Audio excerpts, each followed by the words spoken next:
Hello, my name is Laura Becker, and I'm here today because I was harmed by the lie that biological sex doesn't matter.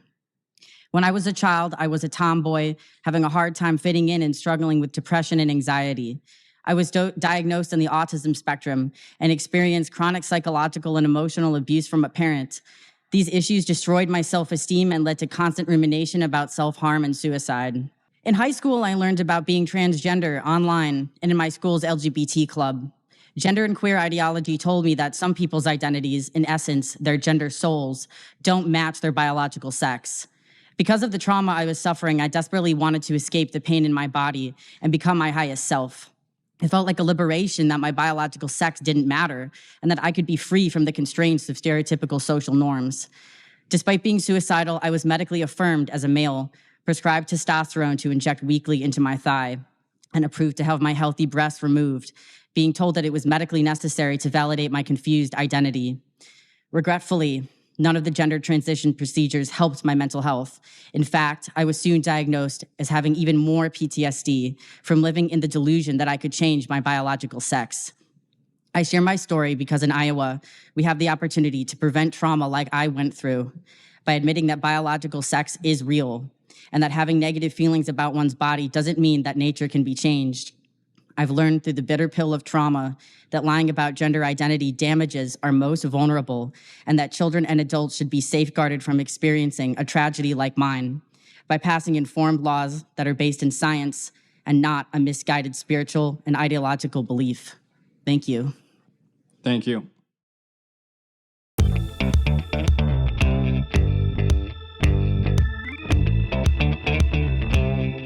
Laura, thanks for joining us today.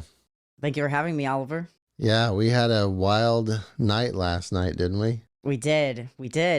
Yeah, Laura came down, flew in from Milwaukee to testify at a public hearing on legislation we have in the works that will, it's really the What is a Woman bill.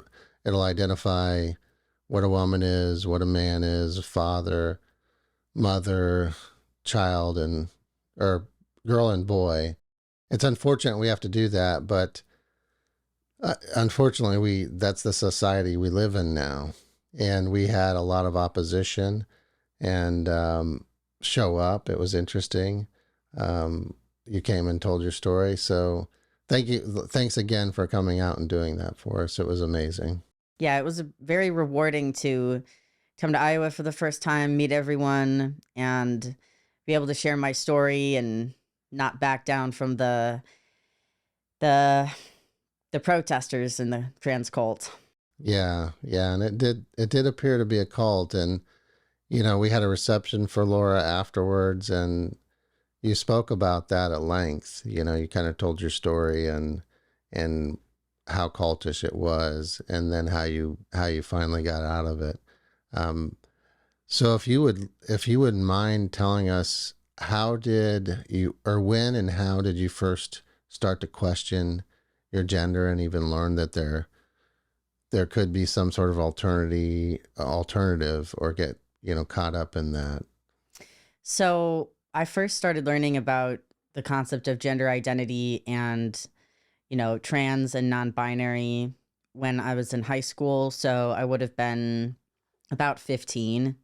And previously I'd only really heard about like the gay community, like gay acceptance was a big thing in my school. And then I started hearing about the T and the Q part of it when I was 15. I first learned about it on Tumblr.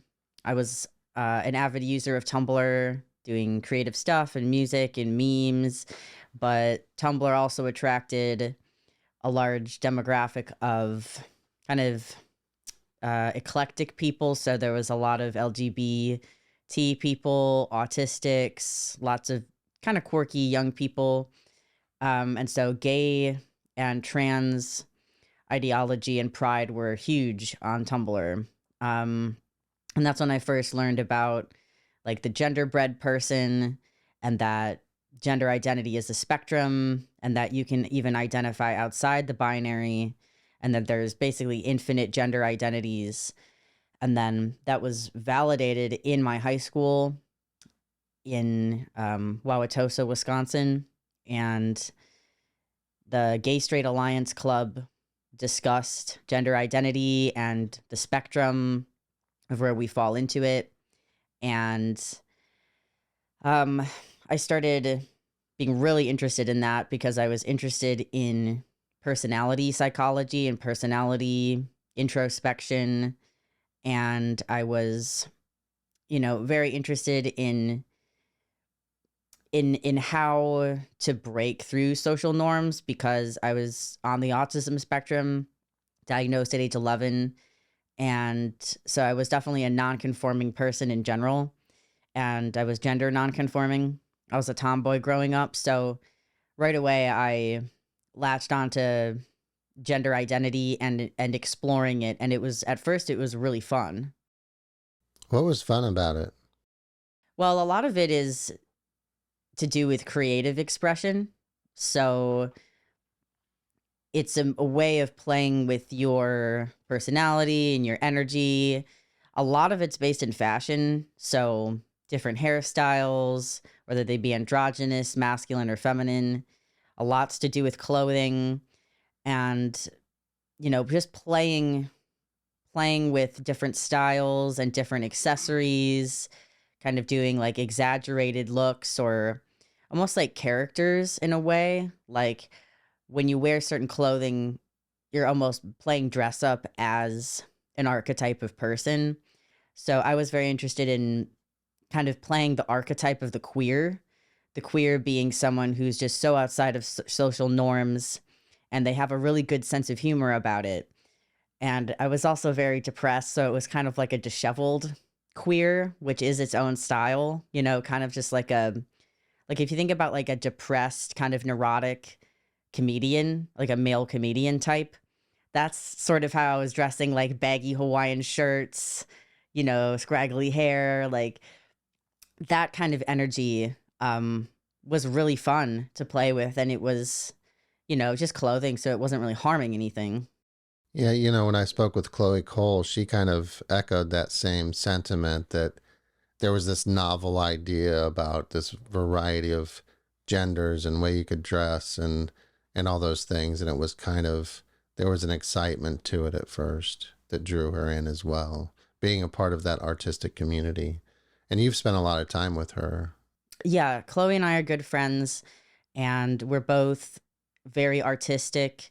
Chloe does a lot more of like illustration. She really likes anime kind of cartoon style. I like more of the abstract kind of psychedelic color play and patterns and things.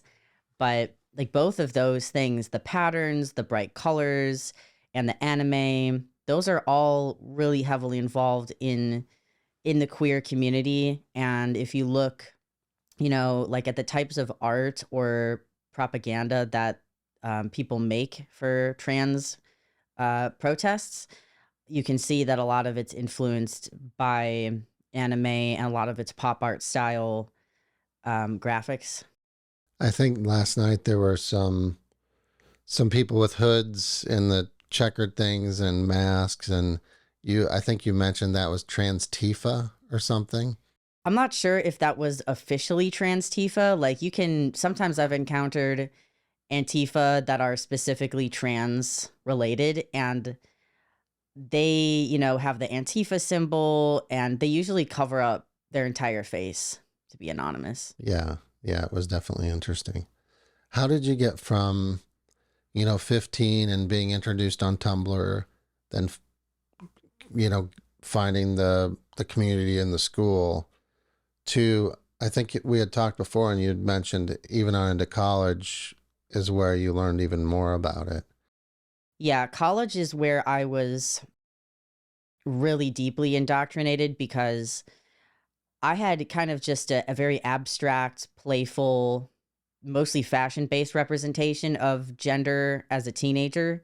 But when I got to be 18 and I went to a liberal university, that's when I started studying gender and queer studies, where we're reading postmodernist theory and deconstructionist, like sexological work that's describing gender very critically.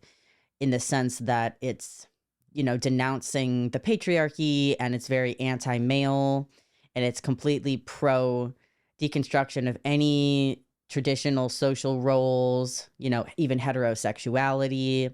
They call it cis heteronormativity, which is basically just how our entire species has like propagated itself.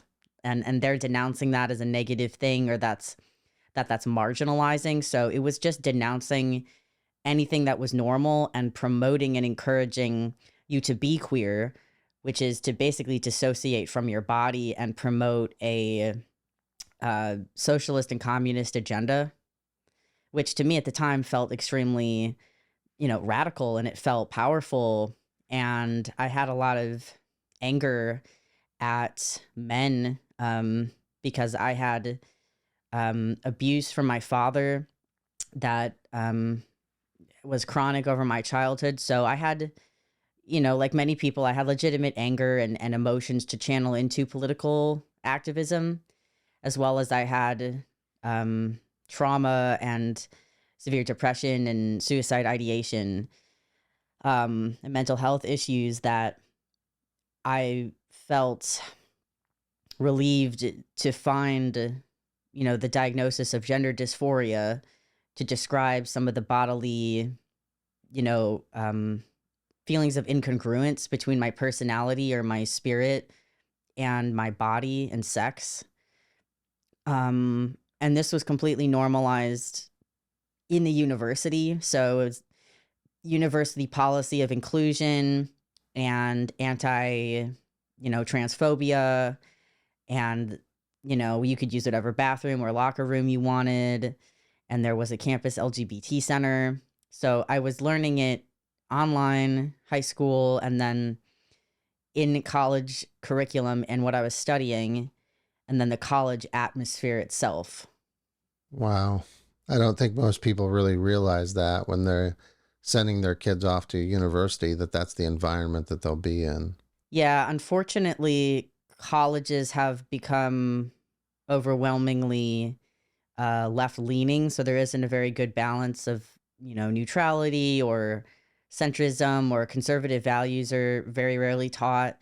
And then the college, leftist side is leaning very radical, and it's leaning communist. So, there's a lot of critical theory being propagated as, basically the norm. Instead of just studying it as a theory, a lot of it is actually being practiced or believed by the professors. So like sometimes people will argue like about critical race theory or queer theory, for example, that it's just an academic theory and it's only talked about in the context of academia, as the theory. That's not really true. It's being discussed as the truth and then filtered down into the K through 12 school system to promote those ideas, those political ideas. Was it in every class, or were there certain classes that it was more relevant? I mean, in the general, it's a liberal arts education that I was in for a few years. So, it wasn't discussed in like the zoology class. It wasn't discussed in, or math, but I was, interested in, social justice topics, and any class to deal with sociology, race, and like I took Native American studies, I took African American history, women and gender studies. So any kind of class that's talking about those issues, that is told to be the norm. And then certainly there's no counter arguments being promoted, like in the sexology classes. I don't recall, let's just say I don't recall ever hearing like any traditionalist or conservative, like conservatism around, the good things about men or masculinity, or the good things about quote unquote being cisgender, which is just being a normal person. Wow, that's scary. That's probably what attracted you to James Lindsay later on in life. Yes, it's the He's same. the expert. Yeah, it's the same mechanism and that's what's sad, is that, the people that are attracted to queer theory and trans ideas are people that are cerebral, they're intellectually bright, they're creative, and they have a very high openness to experience and openness to learning. So they get into this theory and they think it's very deep, but it's actually quite shallow. And there's a lot of communist propaganda, as James Lindsay has illustrated. And so once you kind of leave the cult, as I have, and you learn about other theories and you learn about, evolutionary biology, for example, then you start to realize how kind of shallow or just how theoretical it was versus really like a tangible like philosophy for how to live your life. You mentioned what age was it where you started actually doing treatment or hormones or anything like that, and how did that transpire? And were you under the guidance of a medical professional or a psychologist or anything like that? So I started questioning my gender identity when I was 15, and I started calling myself gender queer around 16 and 17. And throughout that time, I was questioning, am I transgender? Should I be a male or try to live as a man?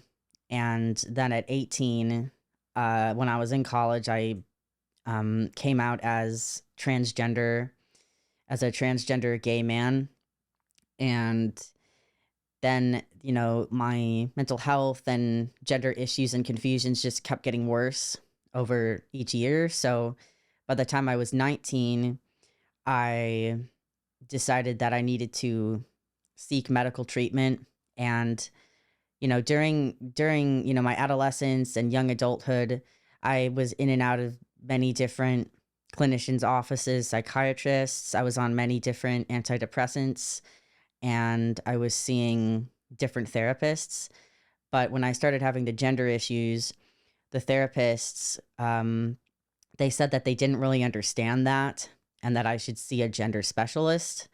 And so I was referred to see a gender clinic, a gender therapist at different gender clinics. And the quality of the therapy that I found there was very poor.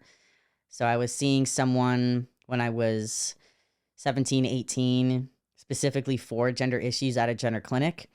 And we were supposed to have an appointment one day, and I had to reschedule. And then I just never heard from her again. I got no like dismissal letter or anything. I felt very rejected. And I don't really know what happened. So, around at the time I was identifying as trans and seeking, possible medicalization, I didn't have a consistent therapist because I couldn't find one that was reliable or that I felt understood what I was going through. And yet I was affirmed actually by a psychiatrist. And so psychiatrists, they don't really, they're not the same as a therapist, right? So I was only seeing this person like a couple times a year just to get like a medication checkup.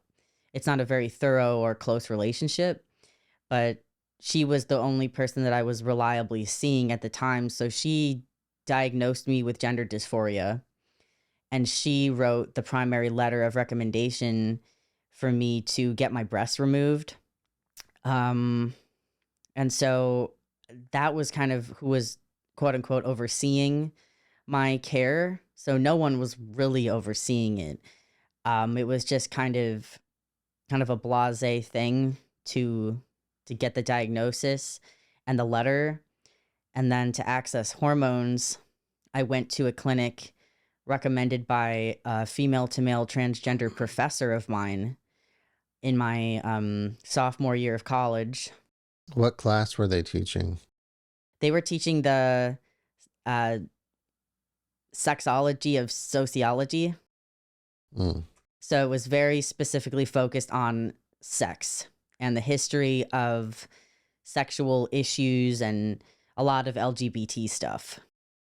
Wow. And when your therapist, when she was having sessions with you, Did they touch on the underlying problems at all, or the other areas where you had issues or depression, or as a potential cause for this gender dysphoria? Or No, I mean, so the psychiatrist, right? They don't do, that much in-depth discussion. And the thing is, like, I was always very upfront about my problems because I'm autistic. It's the same reason I do all these interviews today. So I was just, telling her very openly, I have depression, I have these suicidal thoughts, I have these relationship problems, autism, all these things. And so I was giving her all the information that she needed, but I guess she didn't think to do a thorough evaluation or do an assessment over time, or basically any, of the in the past, the safeguarding guidance that would have been used to determine if someone was a good candidate for medicalization for gender issues. None of that was followed. And all the other comorbidities were pushed to the side, and something called diagnostic overshadowing, where one diagnosis, the diagnosis of gender dysphoria, overshadows all of the other issues that are going on. And none of those other issues are treated because the gender issues are said to be, so much more critical. So that's probably part of it, that, there's this narrative that if you don't transition someone, they're going to kill themselves. And because I was having suicidal ideation about a lot of different things, right? It's not only just one issue. There's this rush to medicalize, even though that is the opposite of what would be advised for any other issue. And even in the recent past, what was advised for gender dysphoria. yeah, and I think that's been pretty disproven, that whole idea of would you rather have a live son or a dead daughter sort of thing. And I know that was kind of what Chloe's parents had been told. And there's a study was just released last week, a review of 61 studies. I think it's the American College of Psychologists? American College of Psychologists or something like that. And they reviewed like 61 studies, and really what it showed was that there is either no improvement from transitioning mentally or mental health wise, or it gets worse. And I know in your experience it got worse, and Chloe's and Luca's and many detransitioners. And are there a lot of detransitioners now? Is that becoming a big community?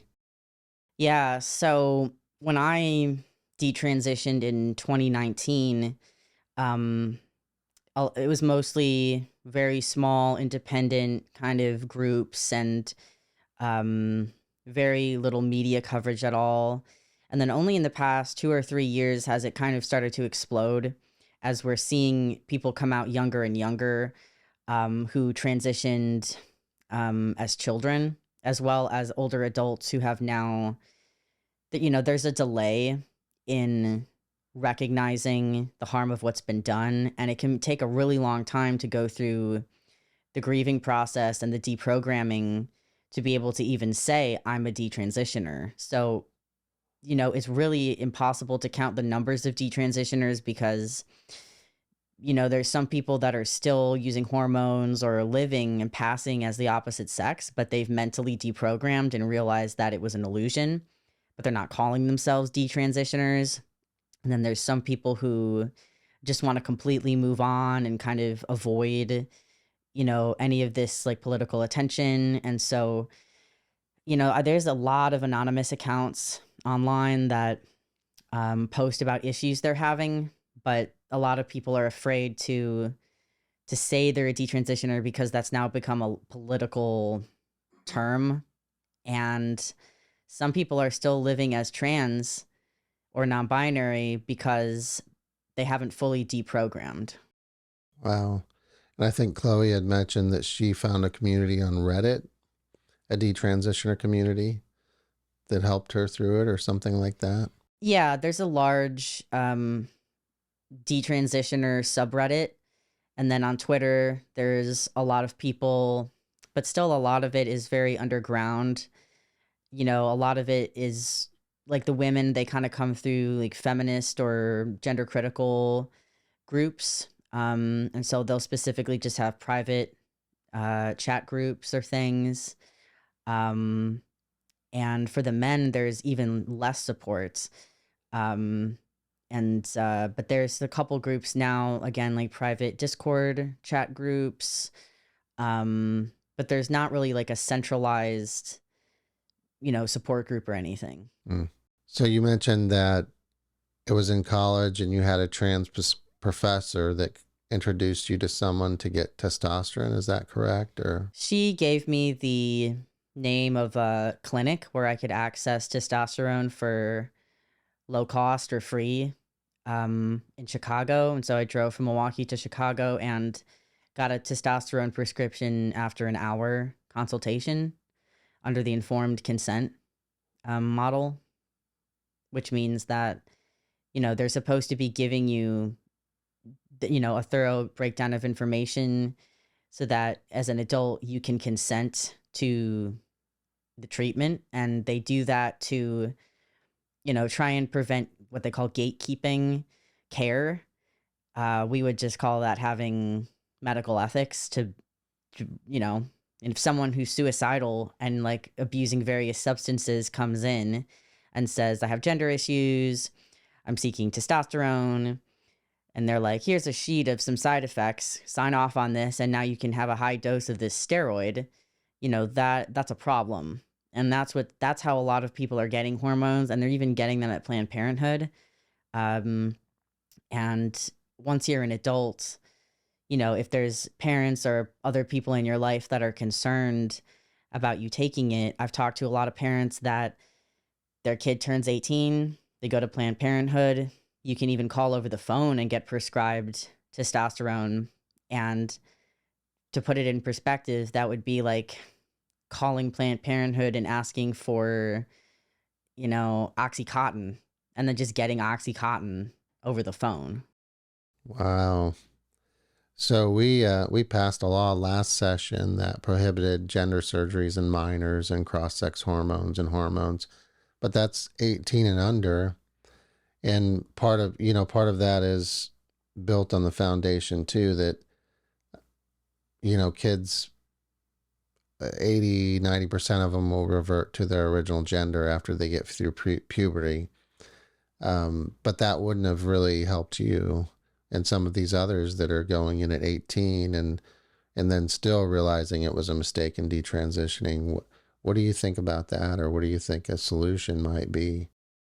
Yeah, so I fully support the under 18 bans of all cross-sex drug administration or puberty suppressants. But it's kind of a gray area when it comes to like 18 to 25-year-olds because, there's obviously certain things that, 18 to 21 or 18 to 25-year-olds can't do, like renting a car, renting a hotel room by yourself, tattoos you can get, but, there's still safeguards even for that. And, they don't want to perform, hysterectomies, for example, on young women that are, 18 to 25. Obviously, alcohol and marijuana consumption is illegal until 21. So it's difficult because, we don't want to promote learned helplessness or coddle young adults. But the problem is that we are, because in the current trend of parenting in my generation, Gen Z and then Gen Alpha, the overall parenting trends are kind of helicopter parents. So we have coddled children. And so by the time they reach 18, developmentally, they are not at the level of maturity that we would have seen 18-year-olds in the past, even like in Gen X or older. For example, young people aren't driving cars, they're not having relationships, they're not having, part-time jobs as often. So yes, they are legally 18, but developmentally, they have been babied a lot. And especially in this cohort of people who have gender issues, who are gender nonconforming, a lot of them are on the autism spectrum, as I was. So um, autism is a developmental disorder. So I had developmental delays. So I was in some ways less mature than even my same age peers.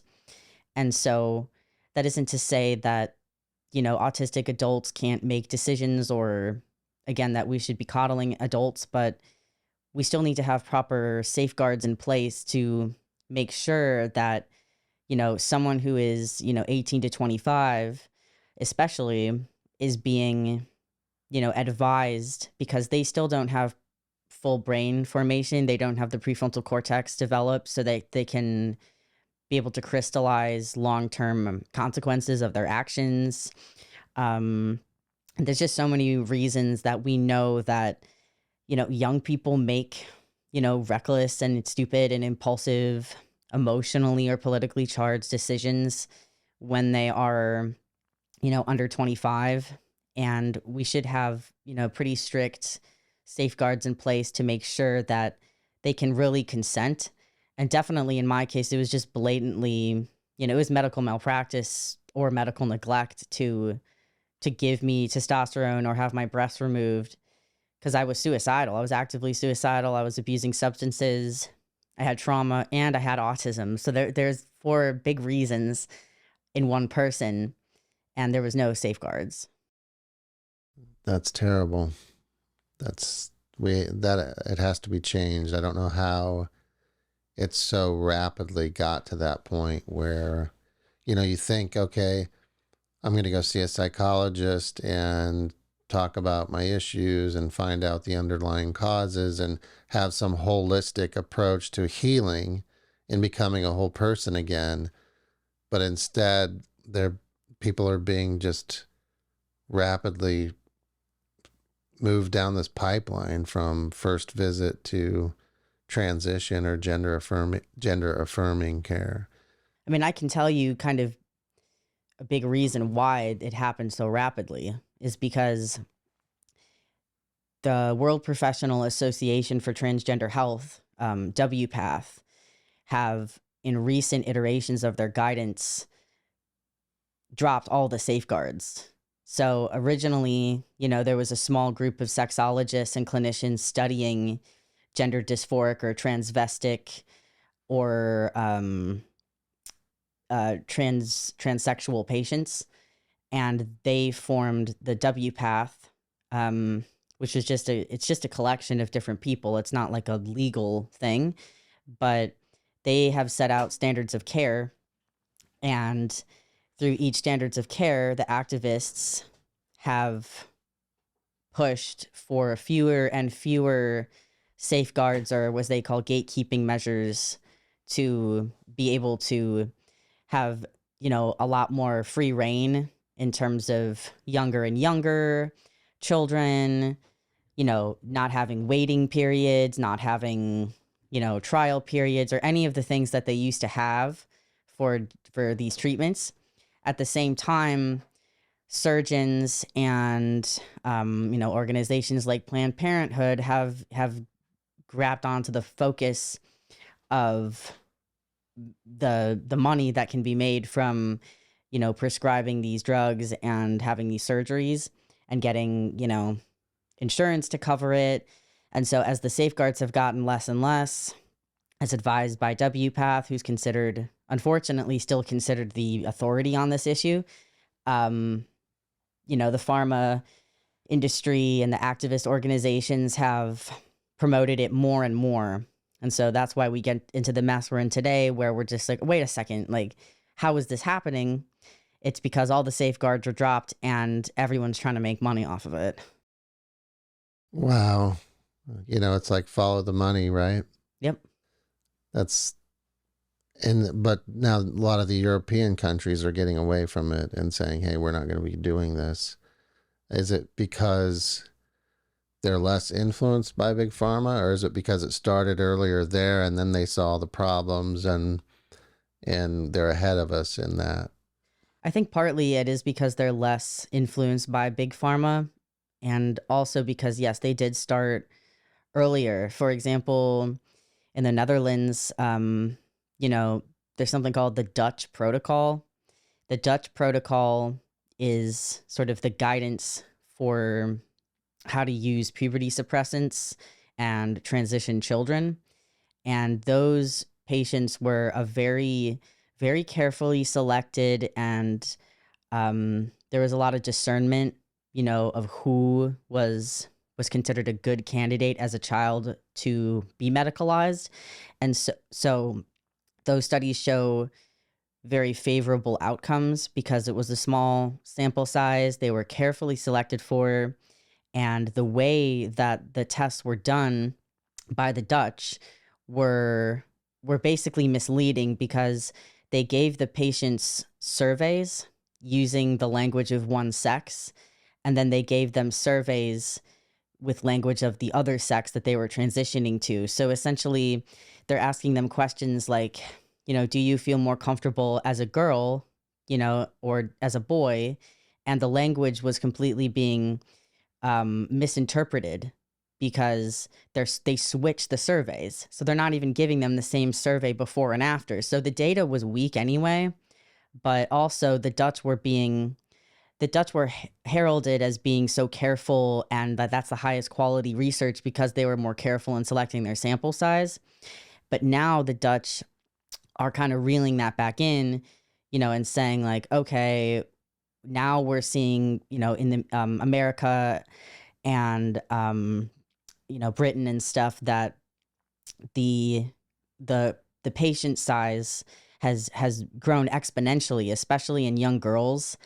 And so they're not being carefully selected for who's getting these treatments.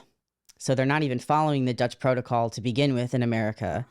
But now, the Dutch have even said, okay, wait, like maybe we have to slow down now that we're seeing some negative effects from puberty suppression and that outcomes were not as good as they initially reported. Yeah, and the American College of Pediatricians, in that analysis of the 61 studies, they even looked at that study and some of the WPATH studies just to show how poorly run they were and how they either took a small sample or didn't consider certain factors that were important. And then they have a lot of great studies that they quoted that were done very well with a huge sample size and everything. Yeah, the thing is about a lot of these kind of statistics that get thrown out as into the media and are now regurgitated over and over, that they are based on low quality research. And for example, like the figures on the rates of detransition, there's this number that's thrown around like, 1% or whatever of people regret or report detransition. So who cares about your story as a detransitioner because you're pretty much a statistical irrelevancy? That doesn't hold any weight because, those figures weren't accurate. And the other thing is these studies are not recording the loss to follow-up. That means that they're supposed to be tracking people over a couple years or a longer or shorter period of time, and they're supposed to report who drops out of the study and for what reason. And when people detransition or desist, they often do not report, and those stories are not being accounted for in the data because they're only accounting for the people that go back to the clinic that basically harmed them. They're going back to their abuser in a sense and saying, oh, by the way, I detransitioned. So we have no idea what the true rate of detransition is because it's not being reported and it's purposely not being recorded. It's being omitted from the data set.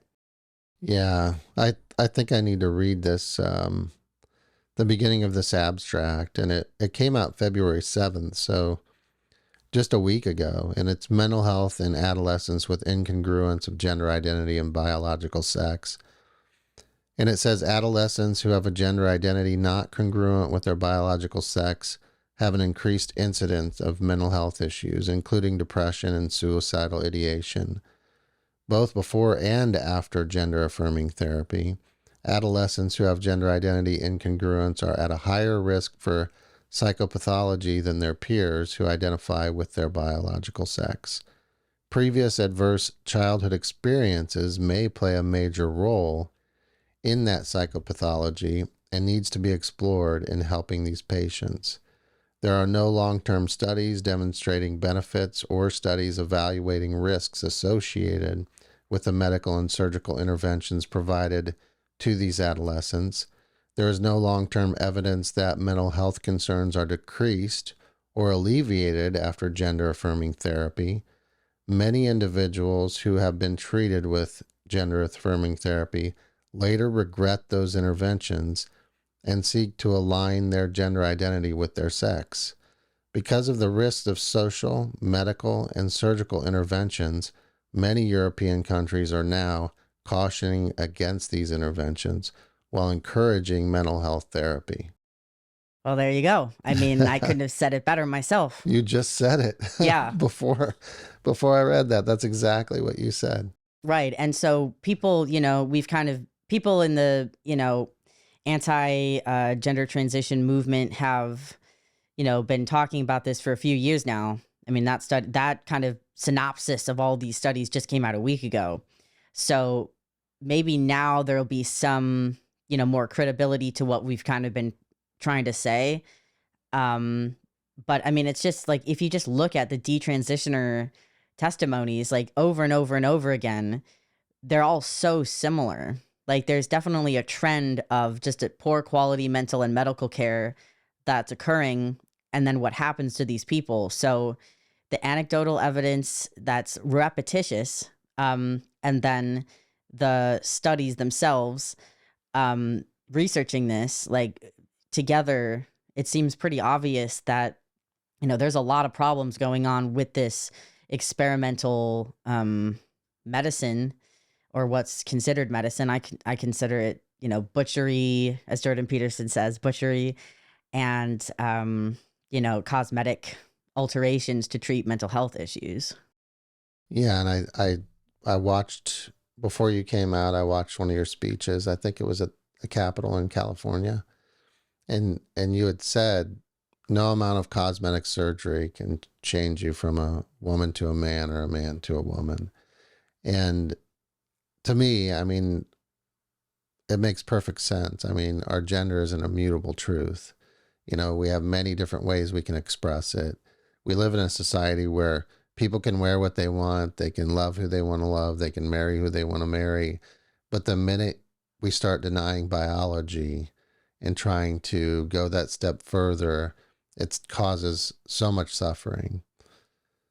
So that's one of the reasons why it's so important for your voice, Chloe's voice, people like Luca and your friends to be speaking out and traveling around doing this.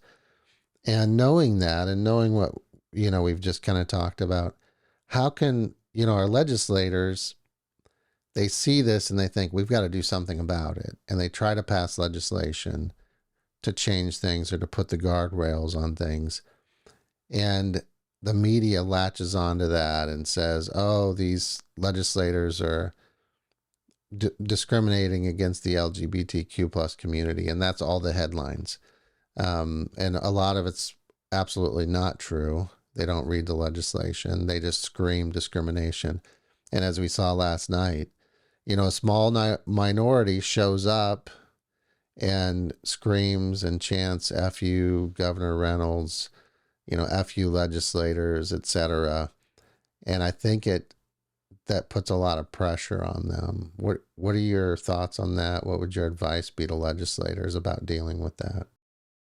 So, I mean, it's definitely difficult. It's difficult to deal with a screaming mob in your face, but I think we're just seeing so much today of basically emotional immaturity. I mean, like, we have to be aware that a lot of these, a lot of the outcrying about discrimination, or whether it be with gender or race or any, issue, the people that are doing it, you have to be able to distinguish between people who are having a rational, intellectual argument, participating in the due process of law, who have, a discrepancy with that, and the people who are just emotionally dysregulated or mentally unwell. And it's usually pretty clear how to distinguish them.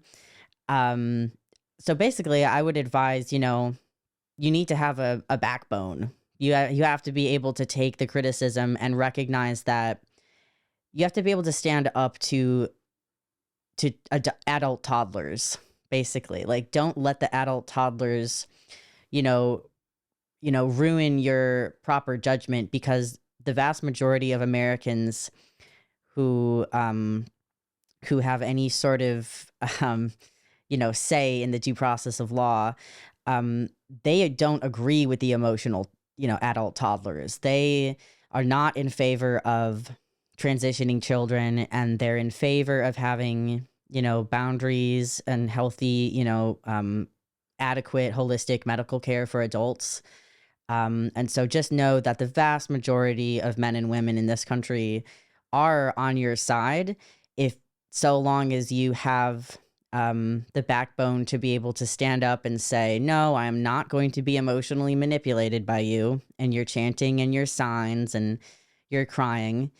I'm going to listen to the vast majority of constituents and make a rational judgment. Yeah, that's great advice. That's really great advice, and I hope that our elected representatives that are listening right now are getting that, because it's really difficult. And their job, if you look at their job, the pay is very low. Um, the risk is really high. The pushback on this kind of stuff is really difficult. I don't envy them for it, but they are in that position, and that's what has to be done to protect our kids, because we elected them and we put them there so that they could be on that front line. And the rest of the conservatives, they're at their kids' basketball game, or coaching their kids' football team, or out at whatever board meeting they're at, or doing the things that they do, and they don't want to come to the Capitol and stand in the face of the yelling and screaming. And it's not like, there were a lot of people for the bill there last night, but they don't want to scream back and cause issues and act like that. I saw a woman with her T-shirt on that said, "I love my gay kid," and I thought, well, I love your gay kid. One thing has nothing to do with the other. We have gay friends, or some, people have gay family members. Most of them are on the same page when it comes to this transing kids thing. How did that community get mixed together, and how did the TQ plus IA hijack the LGB movement? That's a really important question. And it's interesting because when the radical activists, claim that this is, anti-LGBT or anti-gay, they're actually correct, but not in the way that they're intending. Because a lot of people who have gender issues, who are gender nonconforming, are in favor of, having proper medical care, having, think about it like this: like, what is more tolerant, loving, and accepting? To say to someone who has gender issues, who's having mental health crisis, you know what, like, your body is okay as it is. There's nothing wrong with you. It's okay to wear whatever you wear. It's okay to be a little different. It's okay to be homosexual, or to be straight, but be, a masculine woman or a more effeminate man. That's okay. And you can participate in society the same as anyone else. Or is it more tolerant, loving, and accepting to say, you know what, there is something wrong with you. There's just something inherently wrong with your body and your personality, and you're not welcome in society. So you better get cosmetic surgery and, cut up, your body parts to turn you into a facsimile of the opposite sex, so that will treat you better. Like, so it's an inverse of their argument. And I think the reason that this occurred was because alongside gays and lesbians, there's always been a minority of other people who are just kind of sexually weird. That isn't a moral judgment, although it could be, depending on what type of sexually weird you are. Some people are just, transvestites, which means that they enjoy performing, in opposite sex clothing. They're drag queens or drag kings, or they're just rock stars, right? Or they're just eccentric people who just like to play with fashion, and be, maybe a little hedonistic, like Madonna, or someone who's a little more exhibitionistic about their sexuality. That might be sexually weird. So there's always been a minority of kind of sexually eccentric people that were, in support of the gay and lesbian community, because it kind of benefited everyone to be able to have more acceptance or, openness about gender nonconformity. But a small percentage of even those people were called transsexuals. Transsexuals were people who chose as adults to live stealthily as the opposite sex. They weren't out about being trans. They weren't trying to shove it in people's faces. They truly wanted to pass and live a civilized life as the opposite sex. And those are the very small amount of people who WPATH and these sexologists were initially studying. Again, they were a tiny minority. What happened is that as that became a little more normalized in medicine, and the gay liberation movement came to a head with marriage equality and acceptance, the fringe of the sexually weird people started to become louder and louder, because they felt compelled to be able to express whatever manifestation of sexual or gender issues they were having, which means that the vast majority of the queer people are not queer in the way that the word used to be used to refer as a slang term to gays or lesbians. Now queer is used in the postmodernist academic sense of being against or in opposition to the norm. And so now the queer people, they're not homosexuals. They are primarily straight people who have paraphilias, fetishes, or are sexually deviant. There are some that are pedophiles. And if you look at academic queer theory, the inevitable conclusion of that is pedophilia. There's boy lovers, there's blurring the boundaries between, if they say like deconstruct all boundaries and, love is love and all this stuff, it's not referring to just the average, gay or lesbian person. It's not homophobic. It's referring in the academic text by the activists that pedophilia is acceptable. And so to kind of summarize that history, the LGB movement got co-opted and hijacked by radical sexual deviants, many of whom are communists and pedophiles. And I know that sentence sounds histrionic, but I mean it in the most, kind of clinical sense that you can read through the academic texts. And they will just come out and say, if you see their profiles online, they will say that they're communists. A lot of them will have, pedophilic anime drawings. Like, it's very obvious, and they're not trying to hide it. And they're hiding behind the shield of gay tolerance. And a lot of gays and lesbians are absolutely not on board with that. And all of the people that I've worked with to try and stop, these sexually deviant people and the queer activists from, harming people, none of them have had a problem with homosexuality. None of them have a problem with gay people. In fact, it's the opposite. We want to protect children or young adults that will grow up to just be gay or just be like a straight autistic person. It's interesting that you say that. And now I can't wait to read your book. I mean, Yes. your understanding of the subject is much beyond mine. But, when you mentioned that, I was thinking of maps, like they're trying to change pedophilia to minor attracted persons or something Yeah. like that. But what I was, now I lost my train of thought there. But you articulate it incredibly well. So I look forward to reading your book. Tell us about it's going to be a memoir, right? Mm-hmm.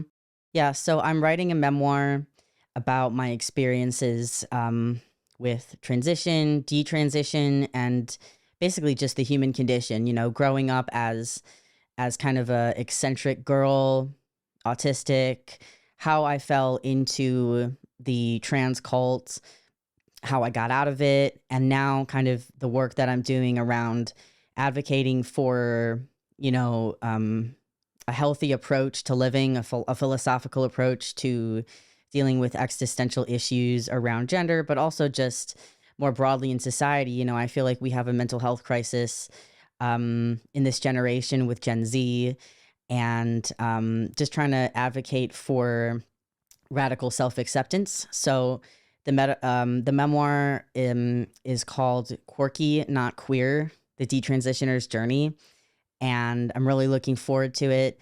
That should be out is at a date to be determined, but I am working very hard on it, and I can't wait to share what I've learned through all this. I can't wait to hear it. And now I remember my point. Or see it and read it and listen to it. I'll get it on Audible too. Um, when you were talking about when the gay kids, the bisexual, homosexual, lesbian kids, I did an open or a public forum with Chloe and Representative Jeff Shipley and Kathy Barnett, and there was a woman there and her wife who was a lesbian that really said, "Hey, they're trying to take our gay kids and trans them."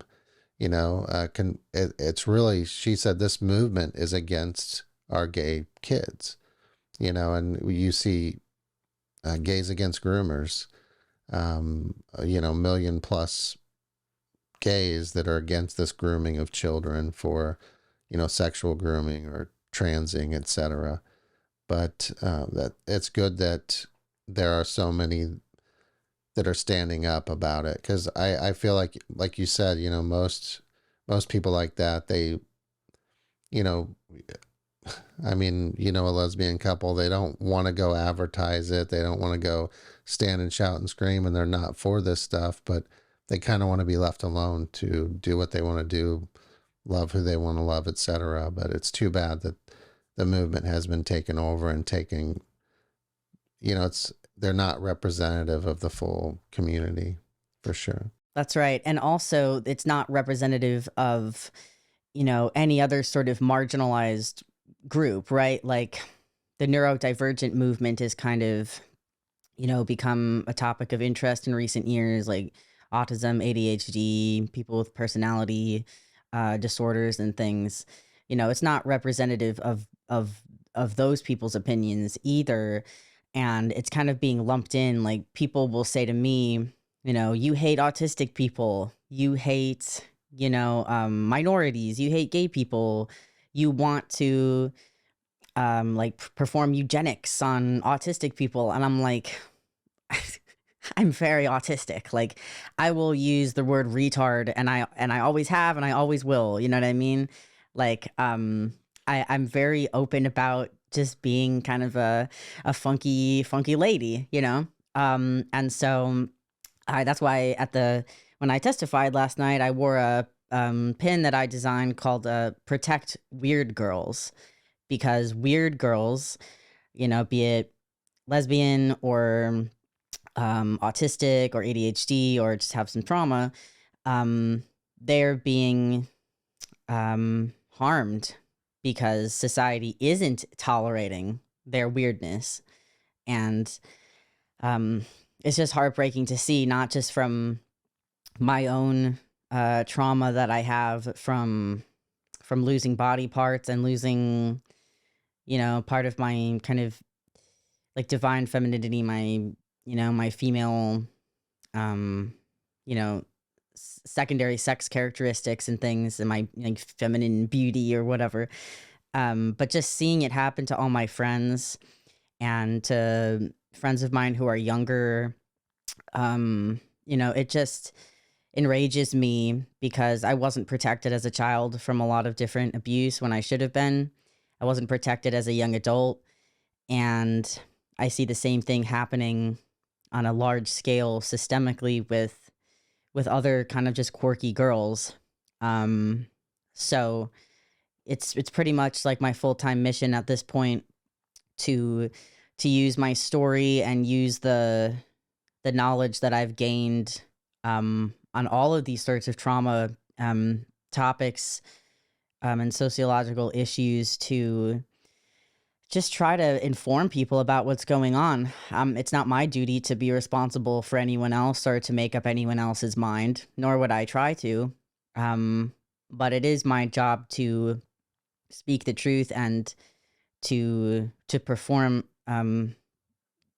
to offer education to those that are curious and kind of doubtful about what's happening. One thing I'm always curious about too is you were in a really bad place. You know, you talk about the depression and the issues you had, the suicidal tendencies, the hormones and how they raged through you and caused you all sorts of issues and this mass confusion at this time in your life. I've spent now 2 days with you, and you're like one of the most intelligent, funny, balanced ish. I say ish because you're still weird and quirky. Yeah. People I've met. I really enjoy you. I think you're fantastic. How did you get from, this from there to now here where you're making such a big impact on people and really just doing some incredible things? Well, I appreciate you saying that. And again, that's a big reason of why I'm releasing this memoir, is because, so many people are caught up in just the horrors and the shock and the disbelief and the anger of what's going on with these issues. And a lot of people have a great amount of pain.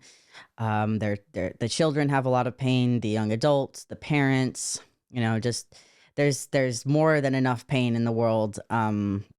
And there's a lot of healing that needs to be done. And sort of before I started being as public as I am and doing this, as an advocate, I took the time and made healing my full-time job, and I'm still healing from various traumas that I've had, and I live with complex PTSD. So, I mean, I still get flashbacks, many times a week. I deal with that, and so that's going to be a large part of the memoir. How did I get out of it? How did I heal? And to summarize a few, examples of that is, number one, I practice radical acceptance, which means that you kind of zoom out as far as possible and kind of consider, like, beyond all the labels or all the specific narratives of your personal pain and everything you've been through and the injustice or the loss.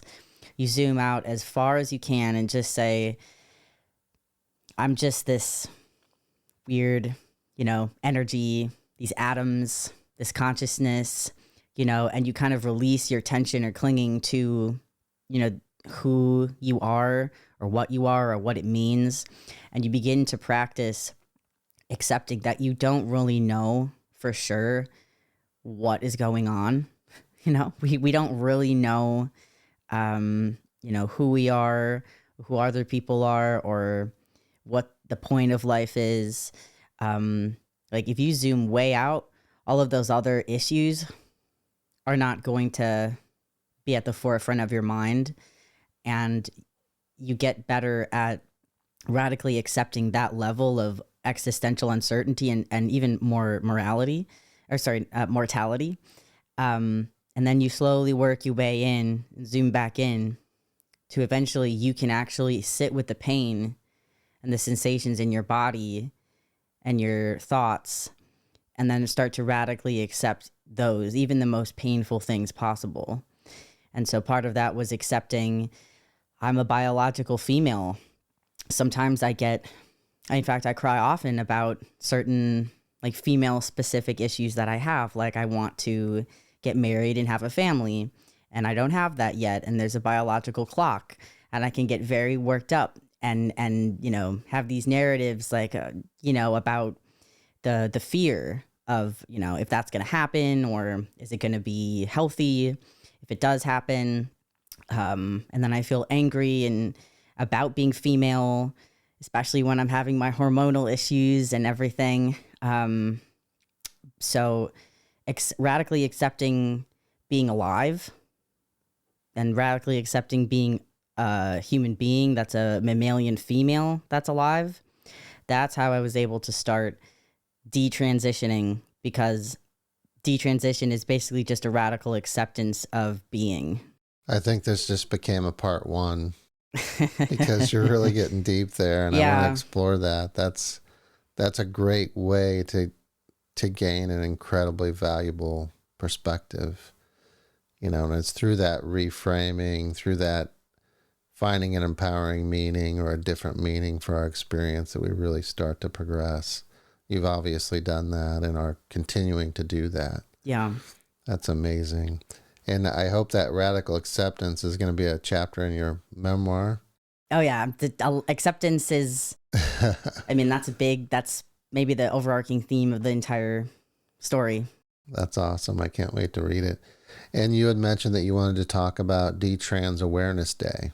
Yes. So Detrans Awareness Day occurs annually on March 12th. And kind of throughout the whole month of March, we try to raise awareness about detransition and just about all of these related issues that I've talked about today. There's, again, like, I hope there will never be a detrans pride, because I think, pride in the way that the cult uses it is in the form of a sin. It's not a good thing. So just my goal is awareness and acceptance. I don't want a detrans pride flag. Some people have tried to offer that, and the detransitioners are like, no, we don't want that. We're trying to get away from all of that bullshit, and get to what really is real and meaningful. So Detrans Awareness Day, we're trying to do a viral media campaign. We